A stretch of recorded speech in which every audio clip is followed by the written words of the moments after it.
Bismillahirrahmanirrahim. Assalamualaikum warahmatullahi wabarakatuh.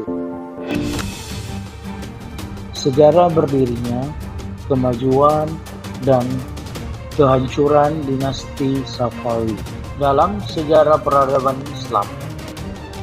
Setelah runtuhnya dinasti Abbasiyah di Baghdad yang diserang oleh tentara Mongol, maka muncullah 3 kerajaan besar, yaitu Kerajaan Turki Utsmani di Turki, Kerajaan Safawi di Persia, dan Kerajaan Mughal di India. Ketiga kerajaan ini muncul pada abad pertengahan, yakni abad ke-17, antara tahun 1500 sampai 1700 Masehi. 3 kerajaan inilah yang melanjutkan dan memajukan peradaban Islam berikutnya setelah dinasti Abbasiyah hancur. Dari 3 kerajaan ini, Kerajaan Turki Utsmani di Turki yang paling lama berdiri di antara tahun 1259 sampai 1924 Masehi. Berikutnya Kerajaan Safawi di Persia berdiri pada tahun 1301 sampai 1736 Masehi di Persia. Kemudian Kerajaan Mongol di India berdiri pada tahun 1530 sampai 1859 Masehi. Pada kesempatan ini kami hanya membahas kerajaan atau dinasti Safawi di Persia.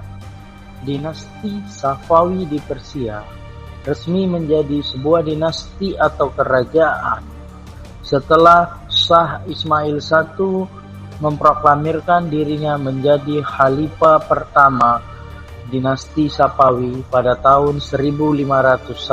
Berdirinya dinasti Safawi diawali dari gerakan murni tarekat yang disebut Safawi yang dipimpin oleh Safi al-Din Ishaq al-Ardabili pada tahun 1252 sampai 1334 di kota Ardabil, Azerbaijan, Persia. Pada masa kepemimpinan Junaid antara tahun 1447 sampai 1460 Masehi, Safawi yang tadinya merupakan gerakan agama murni berubah menjadi gerakan politik.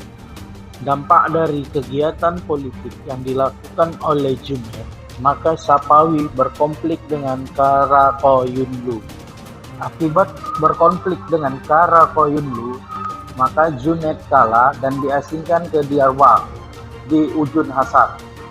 Di daerah pengasingan, Junaid tidak tinggal diam. Dia meminta bantuan rival politik Karakoyunlu, yaitu Aka Koyunlu, untuk membantunya. Di Ujun Hasan, Junaid juga menikahi putri dari Aka Koyunlu yang merupakan penguasa di beberapa wilayah Persia. Pada tahun 1459, Junaid berserta pasukannya menyerang kota Ardabil, berusaha untuk merebut dan menguasai kota Ardabil. Tapi Junaid dan pasukannya gagal. Pada tahun 1460 Masehi, Junaid dan pasukannya kembali berusaha menguasai kota Sirkasia.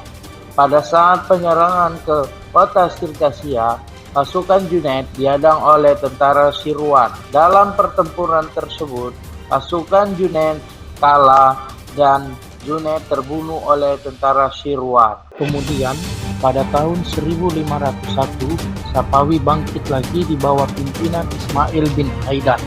Pasukan Tigilbas di bawah pimpinan Ismail berhasil mengalahkan dan menguasai kekuasaan Aka Koyunlu di Tigris. Di kota Tigris inilah Ismail memproklamirkan dirinya sebagai raja pertama dinasti Safawi.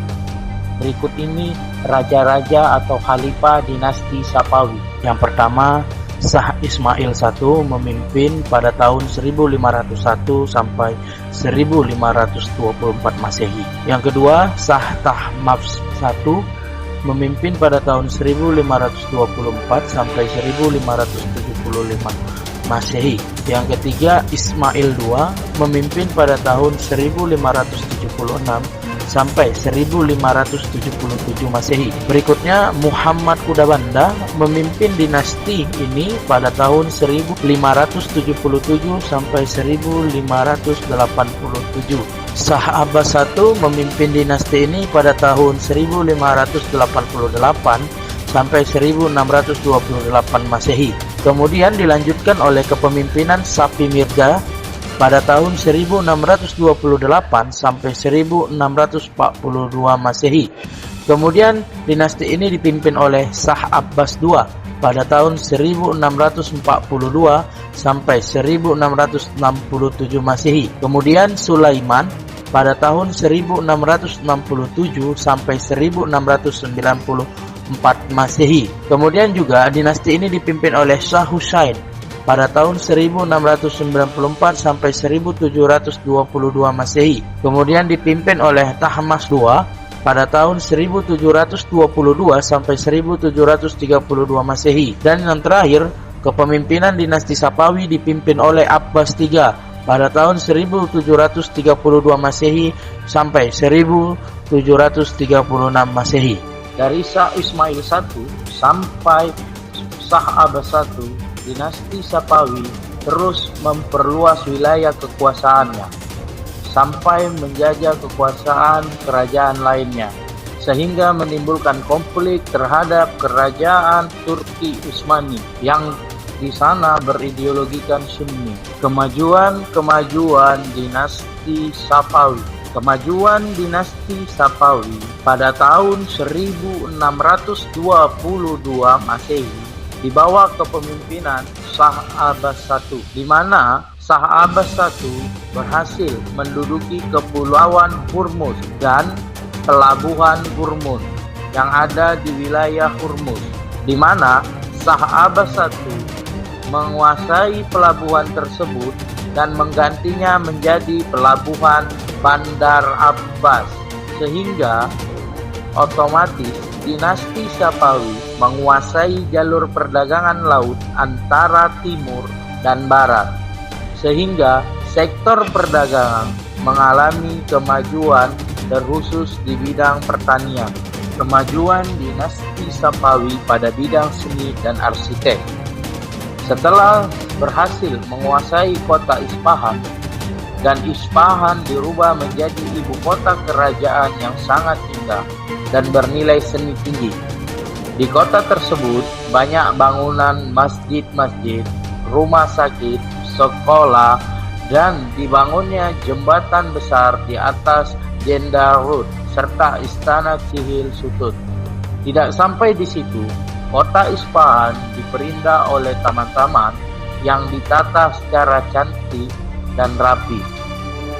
Pada akhir masa kekuasaan Abbas I, kota Isfahan terdapat 162 masjid, 48 akademi, dan 1.802 penginapan, serta 273 pemandian umum.